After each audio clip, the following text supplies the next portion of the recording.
नमस्कार, मी माधुरी वैद्य. 11 डिसेंबर 2024 मार्गशीर्ष महिन्यातल्या शुक्ल पक्षातल्या मोक्षदा एकादशीच्या दिवशी 5161वी गीता जयंती अत्यंत थाटामाटाने जगभर साजरी झाली.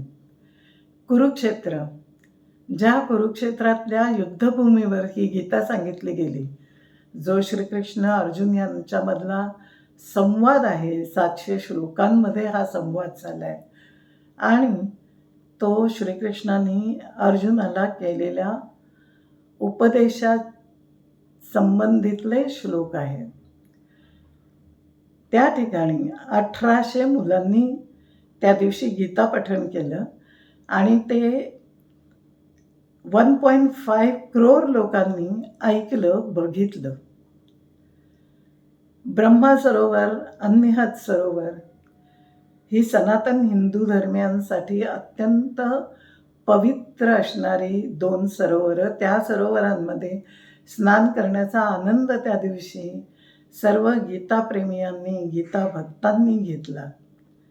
अन्निहत सरोवरामध्ये 7 नद्यांच्या पाण्याचा संगम आहे.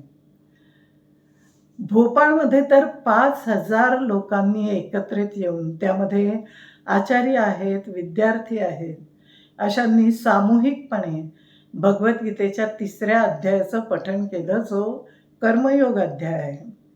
आणि त्याची नोंद गिनीज बुक ऑफ वर्ल्ड रेकॉर्डमध्ये झाली आणि त्यासंबंधीचं सर्टिफिकेट मध्य प्रदेशचे मुख्यमंत्री यांच्याकडे सुपूर्द करण्यात आलं. भगवद्गीता कालातीत आहे आणि सध्याच्या वर्तमान परिस्थितीमध्ये तर ती परधर्मीयांना सुद्धा आपलीशी वाटते. त्यांना सुद्धा गीतेचं महत्त्व हळूहळू निश्चितपणे पटायला लागलेलं आहे. जयपूरमध्ये 87 भाषिक, ज्यामध्ये भारतीय आहेत आणि परदेशी नागरिकसुद्धा आहेत, अशांनी गीतेचं सामूहिक पठण केलं आणि ते अत्यंत शास्त्रशुद्ध पद्धतीने केलं. गीता हिंदू धर्मियांसाठी तर पवित्र ग्रंथ आहेच, पण तो सर्व इतर धर्मग्रंथांपेक्षा वेगळा आहे, कारण भगवद्गीता वास्तवाशी जुळलेली आहे. यातला अर्जुन, जो आपलेच गुरु, आपलेच नातेवाईक यांनी केलेल्या अन्यायाविरुद्ध लढू पाहतोय, पण त्याला ते धारिष्ट होत नाही. तो संभ्रमित झालेला आहे, दुःखी झालेला आहे. असा अर्जुन आपण आपल्यामध्ये सुद्धा बघतो, कारण आपलेच नातलग, आपलेच वरिष्ठ जेव्हा आपल्याशी अन्यायकारक वागणं करतात, तेव्हा त्यांच्या विरोधात जाताना आपली ही परिस्थिती अशीच होती. आणि मग त्यावेळेला जसा अर्जुनाला गुरु श्रीकृष्ण भेटला, तसा आपल्यालाही भेटावा अशी इच्छा मनोमन होते. आणि जी इच्छा गीता वाचल्याने थोड्याफार प्रमाणात का होईना, पण सर्वसामान्यांची पूर्ण होते. भौतिक प्रकृतीमध्ये असलेले 3 गुण, सत्व, रज आणि तमोगुण, या गुणांनी बद्ध झालेली माणसं आपण आजूबाजूला पाहतो. काम, क्रोध, मत्सर यामुळे स्वतःच्या नाशाला कारणीभूत झालेली माणसं सुद्धा आपल्याला भेटतात, दिसतात.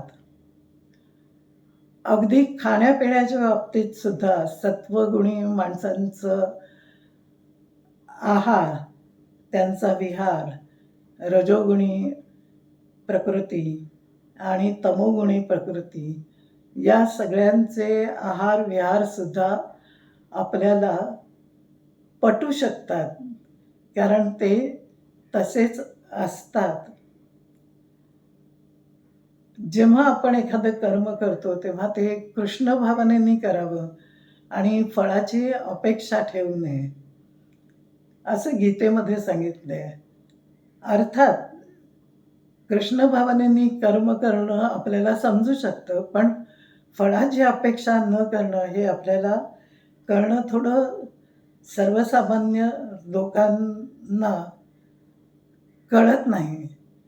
पण जे गीतेचे अभ्यासू आहेत, असे गुरु जर आपल्याला लाभले, तर ते थोड्याफार प्रमाणात का होईना आपल्याला समजू शकतं.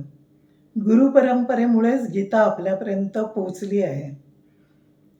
पहिले श्रीकृष्ण, ब्रह्मा, नारद, माधव, व्यास अशी 32 गुरूंची परंपरा आहे.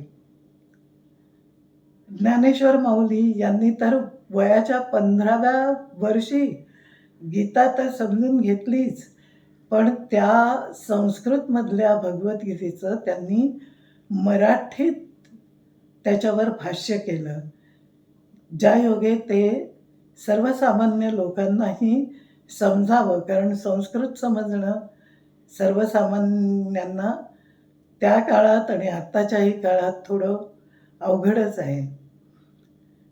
आणि हे गीतेवर केलेलं भाष्य ज्ञानेश्वरी याचा उपयोग तर आपल्या मराठी भाषेला अभिजात दर्जा देण्यासाठी सुद्धा झाला. कारण त्यासाठी जे निकष पूर्ण करावे लागतात, म्हणजे अभिजात भाषेचा दर्जा मिळण्यासाठी जे निकष पूर्ण करावे लागतात, त्यामध्ये भगवद्गीता हा मोठा आधारभूत असा ग्रंथ ठरला. तर अशी ही कालातीत आणि वास्तवाला जोडली गेलेली भगवद्गीता, जो आपला हिंदू धर्मियांचा पवित्र ग्रंथ आहे, तो आपल्याला जमेल त्याप्रमाणे वाचण्याचा प्रयत्न करावा आणि त्याप्रमाणे आचरण करण्याचा प्रयत्न प्रत्येकाने केला पाहिजे. जो सच्चा सनातन हिंदू धर्मीय आहे त्यांनी तर ते करावंच, अशी जर संतांची अपेक्षा आहे, तर त्यात वावगं असं काहीच नाही. आता इथेच थांबूया. पुन्हा भेटूया. व्हिडिओ आवडला तर लाईक करा, शेअर करा, सबस्क्राईब करा. नमस्कार.